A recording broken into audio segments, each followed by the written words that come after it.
When I set out to lead a men's ministry, I started where most often start at the topics like finances, work, relationships.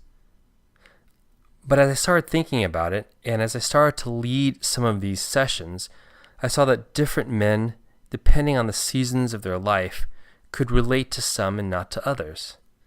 Someone who had a great relationship but was struggling at work would find that the teaching on work was very relevant. But someone who was fine at work but struggling in relationships often didn't find as much interest. It wasn't as seemingly relevant. So I started to ask myself, what is something that could tie things together? What's a way that when I led this ministry, regardless of where they were in those categories, those topics of life, we could still find an area for growth? And that made me wonder, what are the foundations that affect those key areas in life? Finance, relationships, work. What were the underlying aspects that could tie them all together so that those topics simply were applications of something that we were studying? And as I taught these, I realized that oftentimes the good outcomes and the very bad outcomes resulted from decisions. Now, granted, sometimes bad things and good things happen just either by chance or God's hand, but there's still some aspect in which we're making decisions. We have to make some kind of choice somewhere along this path that leads us to the situation. So I began to peel back the onion and ask myself, well, what goes into a good decision? What are the aspects of good decisions and good choices? And I realized that it was taking me down a thread of the ability to make distinctions. I later read some believe that a mark of intelligence is the quantity as well as the quality of distinctions you can make. And this seems to have borne itself to be true just by observation. An average person would look at, say, their bones or their teeth, and they kind of look the same. But a doctor or a dentist looking at your bone or your teeth would see a lot of distinctions. They would be able to tell the difference.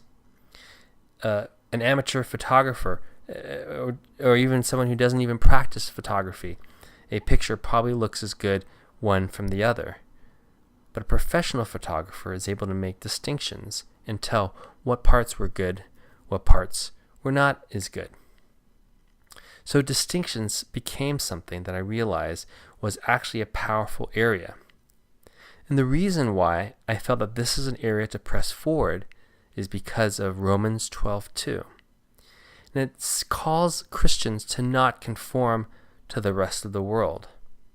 In other words, instead of blending in, we should be different. Christians should be distinct. So to tie it together, if you want to be distinct, you have to be able to make the distinctions which change your behavior. That felt like the foundation. Many people go through life without thinking about distinctions, or they make the wrong distinctions. When they don't make distinctions, things are cloudy, they're blurred. It's hard to make good judgments. You can either end up waffling because you don't know the difference between two things, or you end up not making a decision at all. Poor distinctions lead to poor decisions. Conversely, you may have poor distinctions because you're picking the wrong things. I'll give you an example. In the case of someone who's been hurt, let's say as a child, and they bumped their head while eating an ice cream. If they aren't able to make the distinction between the pain in their head and eating ice cream, for the rest of their life, whenever they see ice cream, they'll pull away because they're afraid of getting hurt. Now, this may seem like a trivial example, but it illustrates that person in adulthood was not able to make a distinction between what happened as a child in terms of their head getting hurt and what they were doing at the same time, which was eating an ice cream. But for many people with more serious situations, this path to healing actually starts with the ability to make distinctions between how they're interpreting what happened and the meaning. Distinctions, I started to believe, really are very important. When you go back to Genesis, it turns out that God's act of creation was one of distinctions. As he created, his acts of creations were specifically calling out things that are different. Night and day, the sea and the sky, birds that can fly, creatures that swim. He makes very clear distinctions in each grand motion of creation. This also seems to be true. In other words, if you want to be creative, you have to be able to make fine distinctions. So then here's the question. If distinctions really matter, are all distinctions good? I would say the answer to really having successful distinctions starts with the first distinction underlying them all. What makes a good distinction? The ability to pick those distinctions that you will start to evaluate and grow spiritually and in shaping your mind and character. That is the beginning point.